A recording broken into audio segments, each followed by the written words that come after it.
जानवर और आदमी की कहानी बहुत समय पहले की बात है। एक घना जंगल था जहां अनेक प्रकार के जानवर रहते थे।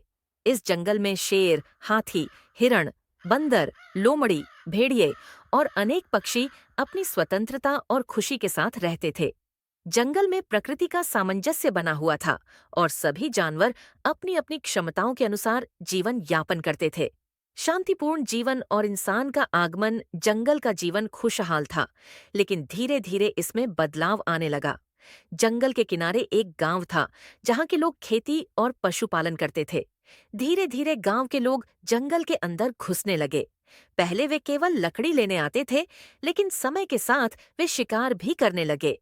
आदमी ने जंगल को अपने स्वार्थ के लिए काटना शुरू कर दिया, जिससे जानवरों का घर उजड़ने लगा। जानवरों को इस बदलाव का आभास हुआ। एक दिन जंगल के सभी जानवर एक सभा में एकत्र हुए। बूढ़े हाथी ने कहा, हमारा जंगल सिकुड़ता जा रहा है और इंसान हमारी शांति भंग कर रहा है। हमें कुछ करना होगा। शेर ने गरजते हुए कहा, अगर इंसान ने हमारे जंगल में और अधिक दखल दिया तो हम सब संकट में पड़ जाएंगे। हमें इंसान से बात करनी चाहिए और समझाना चाहिए कि जंगल सिर्फ हमारा घर ही नहीं, बल्कि पूरी प्रकृति के संतुलन का आधार है। जानवरों और इंसानों की पहली मुलाकात। जानवरों के राजा शेर ने एक समझदार लोमड़ी को यह जिम्मेदारी दी कि वह इंसानों से बातचीत करे। लोमड़ी गांव की ओर गई और वहां के सरपंच से मिली। लोमड़ी ने विनम्रता से कहा, सरपंच जी, हमारे जंगल को नुकसान हो रहा है।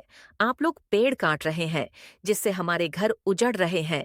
यदि ऐसा ही चलता रहा तो न जंगल रहेगा न जानवर रहेंगे, और इससे आपके जीवन पर भी असर पड़ेगा। सरपंच सोच में पड़ गया। उसने कहा, हम भी अपनी जरूरतों के लिए जंगल का उपयोग करते हैं। हमें लकड़ी और जमीन चाहिए, लेकिन हम देखेंगे कि इस समस्या का हल कैसे निकाला जाए। लोमड़ी ने आगे कहा, अगर जंगल खत्म हो गया तो न बारिश होगी न आपकी फसलें उगेंगी। हम सब इस धरती के हिस्से हैं और हमें मिलकर इसे बचाना चाहिए। सरपंच ने गांव के लोगों को इकट्ठा किया और उनके सामने यह बात रखी। कुछ लोगों को जानवरों की चिंता हुई, लेकिन कुछ लोगों ने इसका विरोध किया। एक आदमी ने कहा, अगर हम जंगल न काटें तो हम कहाँ रहेंगे? हमारे पास रहने और खेती करने के लिए जगह नहीं बचेगी। टकराव और समझौता, गांव के लोगों और जानवरों के बीच मतभेद बढ़ता गया। इंसान जंगल में अधिक गहराई तक जाने लगे और शिकार बढ़ता गया। गुस्से में शेर और भेड़िए ने गांव पर हमला कर दिया और कई पशुओं को मार दिया। इससे गांव वालों में डर और गुस्सा बढ़ गया। सरपंच ने कहा, हमें इस समस्या का हल निकालना होगा। अगर यह संघर्ष जारी रहा तो हम सबका नुकसान होगा। एक बुद्धिमान बूढ़े व्यक्ति ने सुझाव दिया, हम जंगल का संरक्षण करें और जानवरों के साथ शांति से रहें। हमें जंगल में एक सीमा बनानी होगी, जहां से आगे हम नहीं जाएंगे और जानवर गांव में नहीं आएंगे। यह प्रस्ताव मान लिया गया और दोनों पक्षों ने एक समझौता किया। गांव वालों ने जंगल की अंधाधुंध कटाई रोक दी और जानवरों को उनका क्षेत्र सुरक्षित रहने दिया। बदले में जानवरों ने भी गांव में न आने और हमला न करने का वादा किया। संतुलन की बहाली समय बीतता गया और इस समझौते का सकारात्मक प्रभाव दिखने लगा।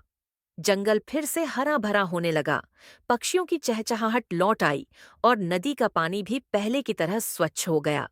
गांव के लोग भी खुश थे, क्योंकि अब उनकी फसलें अच्छी हो रही थीं और बारिश समय पर होने लगी थी। यह कहानी हमें यह सिखाती है कि इंसान और जानवर एक दूसरे पर निर्भर हैं।